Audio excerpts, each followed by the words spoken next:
Chicken leg పీసులు గోలిచ్చి తింటాం, కోడి తుణుకలు కాల్చుకొని కంకుతాం, ఎరైటీలు ఏడేడిగా గుమ్ముతాం అనేటోళ్ళు జర మంచిగినాలకి ముచ్చట. ఎట్లా అనుకొని తింటారో మీ ఇష్టం గాని సీయలు బగ్గు ఉడికినాకనే తినుండ్రి. ఏ ఆకలి అవుతుంది, బోకూర కొట్టుకోపోతుంది, ఎక్కువ ఉడికితే చికెన్ చితికిపోతుందని ఇచ్చి పచ్చి తినేరు. ఎందుకంటే పారం కొళ్ళల్లో పానాలు ఖరాబ్ చేసే బ్యాక్టీరియా మోపైంది. మళ్ళా మనకాడ కేరళ కోడెరువు టెస్టులు చేస్తే బీమార్లు వచ్చే ఛాన్స్ ఉందని తేలిందట. కోడి పిల్లలు చెప్పున పెరగాలని, వజన్ రావాలని, రోగాలు అంటొద్దని సూది మందులు పొడుసుడాయే.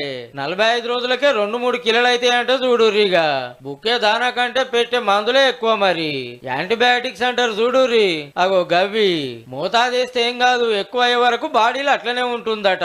అంత చక్కటి కోళ్ళను దుగ్నాలకు సప్లై చేస్తే బూర్వీకి పొతం పెడితే మురుసుకుంటూ చంపుతాం మనం. గా మందులు కడుపులోకి పోయి లేనిపోయిన రోగాలు మోపు చేసే డేంజర్ ఉందట. అట్లని చికెన్ తినకుంటూ ఉండలేము, ఊరి కోళ్ళు లేకపాయే. మటన్ చికెన్ లెగ్ పీసులు గోలిచ్చి తింటాం,